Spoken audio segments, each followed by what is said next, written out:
Good morning, students. Today we will talk about the atoms and molecules. Chemistry का third chapter है बेटा. Atom क्या होता है? The smallest particle is called the atom.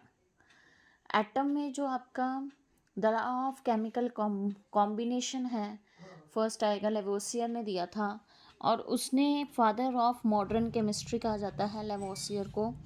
और which part put forward this law which paid the foundation of the chemical substances. तो ये law of combination है कि कॉम्बिनेशन से ही नेक्स्ट एलिमेंट बनता है. Law of conservation of mass that states neither be created nor be destroyed in any chemical reaction. कि जो हमने जितना लिया है उतना ही हमें आउटपुट मिलेगा. That is called the conservation of mass. जितना हमने, यानी कि अगर a प्लस बी है is equal to A B, ना कुछ एक्स्ट्रा मिला ना कुछ कम हुआ. That is the law of conservation of mass. Law of constant proportions states that the elements are always present in the definite proportions by mass. यानी कि एक पर्टिकुलर मास पे आकर ही कोई चीज़ बनती है. जैसे वाटर है, वाटर में 2 मॉलिक्यूल्स ऑफ हाइड्रोजन के हैं और ऑक्सीजन का 1 है, लेकिन उनका कांस्टेंट प्रोपोर्शन है 1:8. तो ये वाला रेशो जब आएगा तभी वाटर बनेगा. अगर इसमें ऊपर नीचे हो जाएगा तो ये वाटर नहीं बनेगा. नेक्स्ट है डॉल्टन एटॉमिक थ्योरी इस चैप्टर में, कि डॉल्टन ने कौन सी एटॉमिक थ्योरी दी थी और उसके पास्टुलेट्स क्या हैं डॉल्टन एटॉमिक थ्योरी के. वेरी वेरी इंपॉर्टेंट है, मोस्टली आता है पेपर में 3 मार्क्स में. All particles are made up of tiny particles called atoms. Atoms are individual particles which can not be created or destroyed in any chemical reaction.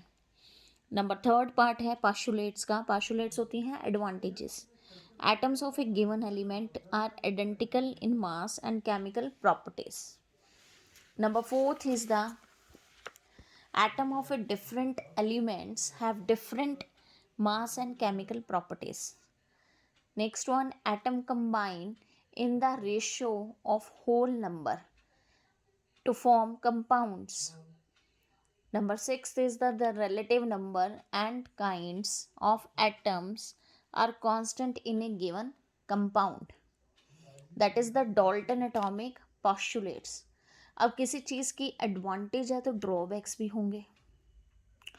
ये Dalton ने दिया था, लेकिन एटॉमिक नंबर जो मॉडर्न एटॉमिक थ्योरी आई उसमें कहा गया कि एटम्स आर डिविजिबल. मैंने नेक्स्ट चैप्टर आपको पहले कराया था तो उसमें बताया था atom can be divided into neutron, proton and electrons. तो ये सबसे बड़ा ड्रॉबैक आया. हर एक चीज़ का अगर कुछ अच्छा है तो कुछ नुकसान भी है. वो नुकसान भी हमें पता होना चाहिए कि उस चीज़ का क्या नुकसान है, लिमिटेशंस क्या हैं उसकी. हमने इसमें कहा कि एटम आर नॉन डिविजिबल, और जबकि मॉडर्न थ्योरी के according the atoms are divided.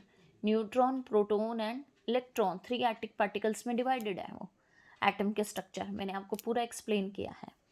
तो ये उसका लिमिटेशन हो गया. एटम स्मॉल हैं, they are smaller than anything and can be imagine or compare with the 1 nanometre is equal to 10⁻9 metre. Dalton symbols of elements. Dalton ने अपने symbols भी दिए थे एलिमेंट्स के, और कुछ इस तरह बनाने थे. हाइड्रोजन का जैसे गोला लगा के बीच में एक ब्लैक डॉट, पोटाशियम का ऐसे करके, ये सल्फर का, आयरन का आई लिखना है. लेकिन आजकल हम कैसे लिखते हैं, जो लेटेस्ट आए हैं वो हाइड्रोजन का हम ऐसे करते हैं, फास्फोरस को पी, आयरन को Fe एंड सल्फर को एस से सिंपल लिख देते हैं. तो why not we use these symbols, जो ये पहले डॉल्टन ने क्रिएट किए थे सिंबल, ये हम क्यों नहीं यूज़ करते आजकल.